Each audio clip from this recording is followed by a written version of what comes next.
दोस्तों, ये अपना पुराना दोस्त वाइट थ्रोटेड किंगफिशर आज फिर मिल गया है यहाँ पर ईगल के पास में। अब पिछली बार जब मैं आई थी तो यहाँ पे जो है पानी बहुत कम था, बिल्कुल भी नहीं था, तो मैंने इधर रुका ही नहीं, मतलब वीडियो ही नहीं बनाया कुछ। लेकिन अब यहाँ पे काफ़ी अच्छा ये हो गया। अभी देखिए दोबारा से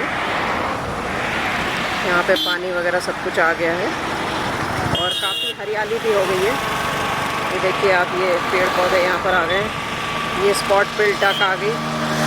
ये देखिए स्पॉट बिल डक, अभी 3 स्पॉट बिल डक्स जो है वो उड़ रही थी और उड़ के ऑलमोस्ट पानी में उतरने वाली थी, फिर उसके बाद चली गई, उसके बाद फिर आ गई। और यहाँ पर कुछ कॉल होने लगी। वैसा तो यहाँ पे कौवे हैं, लेकिन पहले एक बार कोयल का पैर भी मैंने देखा था यहाँ पर। अभी तो कोयल नज़र नहीं आ रही है। तो दोस्तों, पिछले कुछ वीडियो से जो हम बायोम्स के बारे में, ये देखिए 2 और आ गए spot bill ducks, 2 spot bill ducks और आ गए और ये खदेड़ रही है। इनके बीच में आपस में कुछ झगड़ा हो गया लगता है, ये उसको खदेड़ दिया फिर से। तो बायोम्स के बारे में हम डिस्कस कर रहे थे। उसमें एक्वेटिक बायोम्स का तो मैंने आपको बता ही दिया था कि जो डिवीज़न होता है इनका, कैसे इनको क्लासीफाई करते हैं। तो क्लासिफिकेशन कितना नमक है पानी में उसके बेसिस पर होता है। तो दूसरे वाले जो टेरेस्ट्रियल बायोम्स हैं, जिसके बारे में मैंने एक बार पहले बात की थी, उसमें कैसे वो डिवाइड होता है। तो देखिए, वो जो मेन फैक्टर है, वैसे तो कई फैक्टर हैं, लेकिन जो मेन फैक्टर है वो है रेनफॉल, मतलब बारिश कितनी होती है उस जगह पर। इस बेसिस पर ये डिसाइड होगा कि वहाँ पर किस तरह के पेड़ पौधे उगेंगे, कैसा वेजिटेशन होगा। क्योंकि जो डिसाइडिंग फैक्टर होता है, जैसे हम कहते हैं कि ये जंगल है, जंगल डेसिडुअस फॉरेस्ट है, तो वो डेसिडुअस जो है वो पेड़ के बेसिस पे डिवाइड होता है कि वहाँ पर डेसिडुअस पेड़ पाए जाते हैं, इसलिए वो डेसिडुअस जंगल है। कॉनिफरस जंगल है, कॉनिफरस पेड़ पाए जाते हैं। टुंड्रा है तो टुंड्रा का वेजिटेशन पाया जाता है। तो ये वेजिटेशन किस तरह का होगा, ये कौन डिसाइड करेगा? ये डिसाइड करेगी बारिश, कि वहाँ पर कितनी बारिश होती है। तो जिन जगहों पर 25 मतलब 25 सेंटीमीटर से कम एनुअल रेनफॉल होता है पूरे साल में, 25 सेंटीमीटर से कम बारिश होती है, उन जगह पर डेजर्ट वाला वेजिटेशन रहेगा। उसके बाद आता है आपका 25 से 75 वाला जो पार्ट है, 25 से 75 सेंटीमीटर रेनफॉल होता है, वहाँ पर मिलेंगे आपको ग्रासलैंड्स और छोटे वाले श्रब लैंड्स, मतलब टेम्परेट श्रब लैंड्स भी मिल सकते हैं। और जो जगह है जहाँ पर 75 सेंटीमीटर से ज़्यादा बारिश होती है, 75 से ज़्यादा कुछ भी होगा, तो वहाँ पर जंगल मिलेंगे, मतलब पेड़ वाले जंगल वहाँ पे मिल सकते हैं। तो जो हमारे ऐसी जगह होती है जहाँ पर सबसे ज़्यादा बारिश होती है, उनको कहते हैं रेन फॉरेस्ट। तो आपको पता है कि पूरी दुनिया भर में सबसे ज़्यादा बारिश हमारे देश में ही एक जगह में होती है, उस जगह को कहते हैं चेरापूंजी, ठीक है। तो मेघालय में है। तो जहाँ पर बहुत ज़्यादा बारिश होती है वहाँ पे मिलते हैं रेन फॉरेस्ट, उनको कहते हैं ट्रॉपिकल रेन फॉरेस्ट। तो 200 सेंटीमीटर से भी ज़्यादा बारिश हो सकती है उन जगह पे। तो अब ये जो अलग अलग हमारे बायोम्स हैं, टेरेस्ट्रियल बायोम्स, जो कि रेनफॉल के बेसिस पे बटे हुए हैं, तो इनको अब हम अलग अलग थोड़ा देख सकते हैं कि भाई इनके क्या क्या कैरेक्टरिस्टिक्स होते हैं और वहाँ पर किस तरह के प्राणी पाए जाते हैं। ये क्या है? कौवा ही है, उधर जो कौवा बैठा हुआ था वही आके बैठ गया यहाँ पे। तो उसमें जो सबसे नॉर्दर्न मोस्ट, मतलब जो नॉर्थ पोल पर जो बर्फ़ जमी हुई है, उसके जस्ट बाद जो बायोम मिलती है उसको कहते हैं टुंड्रा। तो टुंड्रा एक ऐसा बायोम है जहाँ पर बहुत ज़्यादा ठंड पड़ती है, अत्यधिक ठंड पड़ती है। समर का सीज़न बहुत ही शॉर्ट होता है, समर में भी टेम्परेचर कम ही होते हैं, मतलब माइनस से ऊपर आ जाते हैं, लेकिन 10 डिग्री से कम ही रहते हैं। तो उस शॉर्ट पीरियड के अंदर जो ऊपर की मिट्टी होती है, केवल 0.5 सेंटीमीटर जो है वो पिघलती है। तो बाकी की जो उसके नीचे का जितना भी सॉइल है वो परमानेंटली फ्रोज़न रहता है, परमानेंटली उसमें बर्फ़ जमी हुई रहती है, तो मतलब उसमें कुछ उग नहीं सकता। तो उसको कहते हैं परमाफ्रॉस्ट, जो उसके नीचे वाला जो हिस्सा है, जो कि किसी भी मौसम में नहीं पिघलता, किसी भी गर्मी में पिघलता नहीं है। किंगफिशर अभी भी बैठा हुआ है यहाँ पे, तो उसको कहते हैं परमाफ्रॉस्ट। तो आप समझ ही सकते हैं कि किस तरह के पेड़ पौधे और जानवर यहाँ पे सरवाइव कर पाएंगे। तो अभी यहाँ पे ये आ गई है एक वाटर हैन, यहाँ इसके पीछे चली गई है। जो मिट्टी है इसके पीछे अभी यहाँ पे गई है घास के अंदर। तो यहाँ पर आपके छोटे छोटे वो वाले पौधे उगते हैं जो कि एक्सट्रीम वेदर के लिए अडेप्टेड हैं, जैसे कि हम लाइकेन कहते हैं, लाइकेन या बहुत छोटे छोटे वुडी श्रब्स, बहुत छोटे वाले, उनकी हाइट कभी ज़्यादा होगी ही नहीं, ये उगता है यहाँ पर। गर्मी का जो शॉर्ट पीरियड होता है उसके अंदर आपको यहाँ पे काफ़ी सारे माइग्रेटरी बर्ड्स मिल जाएंगे, और इनफैक्ट वो जो ऊपर की जो 0.5 सेंटीमीटर लेयर पिघलती है उसके अंदर मच्छर भी आ जाते हैं बहुत सारे, ब्रीडिंग सीज़न उस समय होता है इनका। लेकिन बाकी का जो साल, जो पूरा साल होता है, उस टाइम पे यहाँ पर बहुत ही कम जानवर पाए जाते हैं, जिसके अंदर कि आपके पोलर बेयर है, आर्कटिक फॉक्स है, एक स्नो आउल होता है, और एक मेरे ख्याल से मिंक होता है, वो भी मिलता है पूरा साल यहाँ पर। तो ये कुछ जानवर हैं जो पूरे साल ऐसे मौसम में रहने के लिए अडेप्टेड हैं, लेकिन बाकी जो बर्ड्स वगैरह हैं वो माइग्रेटरी होती हैं और गर्मी का मौसम ख़त्म होते ही वापस चली जाती हैं। और बाकी की जो मिट्टी है जो परमानेंटली फ्रोज़न है उसको परमाफ्रॉस्ट बोलते हैं, वो मैंने आपको बता दिया है, और इसके अंदर कुछ उग नहीं सकता। तो आप समझ ही सकते हैं कि क्योंकि यहाँ पे ठंड इतनी ज़्यादा रहती है, तो जो भी पशु पक्षी या पौधे जो मर जाते हैं, वो आप सोचिए कि कितना समय उनको लगेगा डिकम्पोज होने में। मतलब कि जो उनका जो मटेरियल है जो कि वापस मिट्टी में मिल जाएगा, जो कि उनके अंदर जो भी मिनरल्स हैं, जो भी कंपाउंड्स हैं, वो वापस कार्बन के फॉर्म में कन्वर्ट हो जाएंगे। वो समय कितना ज़्यादा समय होगा, क्योंकि यहाँ पर डिकम्पोजिशन रेट ही बहुत स्लो है।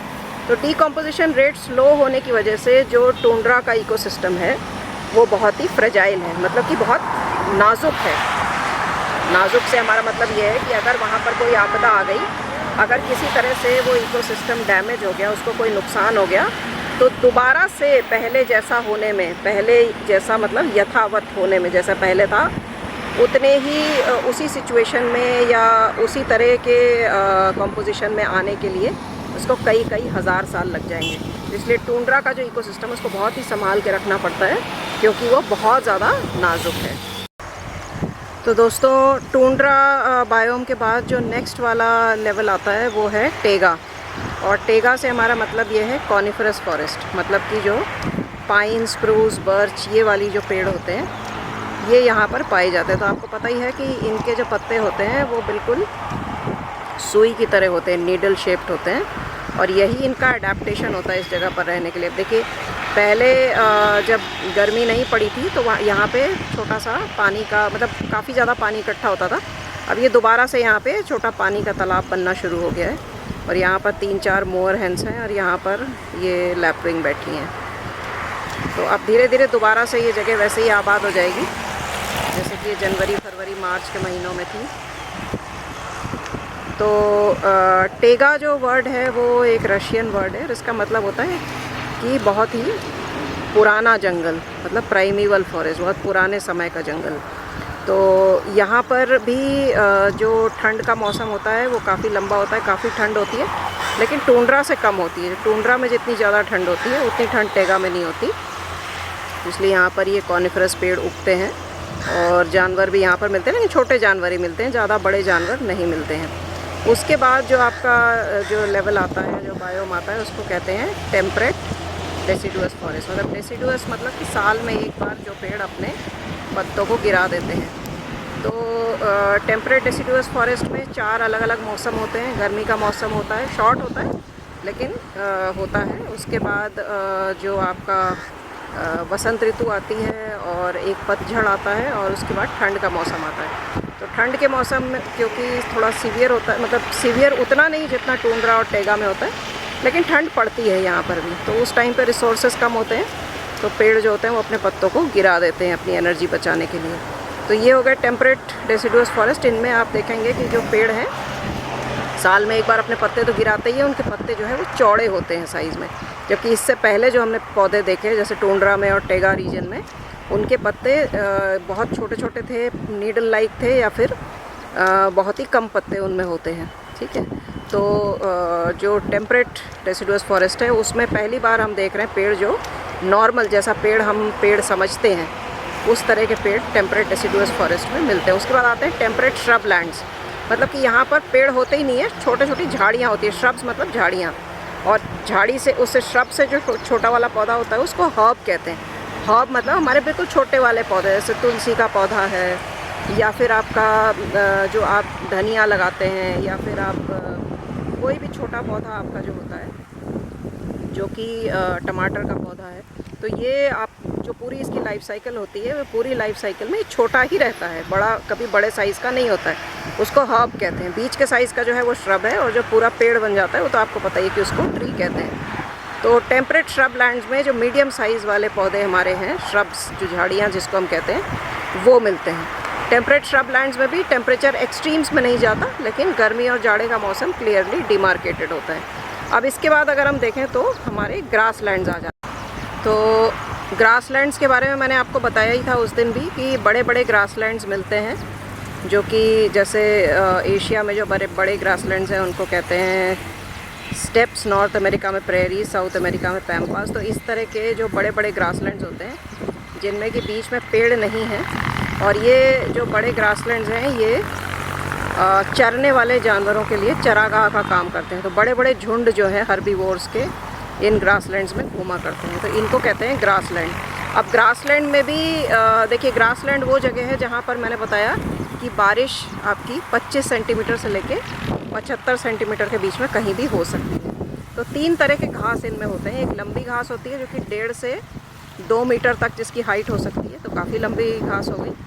और उसके बाद एक होती है मीडियम साइज़ की घास, जो कि आपके 30 से 60 सेंटीमीटर होती है। और उसके बाद शॉर्ट ग्रास होती है, ये यहाँ पर फिर से कुछ शायद ब्राइकोलिनी होगा या कुछ और भी हो सकता है, कूकल भी हो सकता है, इस वाली झाड़ी के पीछे गया। तो जो सबसे छोटी वाली घास है वो 3 से 16 सेंटीमीटर उसकी हाइट होती है। तो 3 तरह के ग्रासलैंड्स मिल सकते हैं, टॉल ग्रास वाले, मीडियम ग्रास और शॉर्ट ग्रास वाले ग्रासलैंड्स। हाँ, एक मैंने जिसमें मैंने टूंड्रा का आपको बताया, उसमें जो मैंने परमाफ्रॉस्ट की बात बताई, तो उसमें मैंने गलती से 0.5 सेंटीमीटर बोल दिया था। वो जो टॉप का 0.5 मीटर्स मतलब आधा मीटर जो लेयर होती है वही केवल पिघलती है गर्मियों में, और बाकी का उसके नीचे का जितना हिस्सा रहता है वो परमानेंटली फ्रोज़न रहता है, उसको परमाफ्रॉस्ट बोलते हैं। तो जो टॉप का 0.5 मीटर मतलब आधा मीटर जो ऊपर वाला हिस्सा है वो केवल गर्मी के मौसम में पिघलता है, जो बहुत ही शॉर्ट पीरियड होता है गर्मी का, उसमें वो लेयर पिघलती है। तो वापस ग्रासलैंड्स पे आ जाते हैं। तो ग्रासलैंड्स में आपके जो चरने वाले जानवर हैं वो तो बहुत ढेर सारे मिलते हैं, लेकिन जो कार्निवोरा हैं वो बहुत बड़े साइज़ के नहीं मिलते हैं ग्रासलैंड्स में।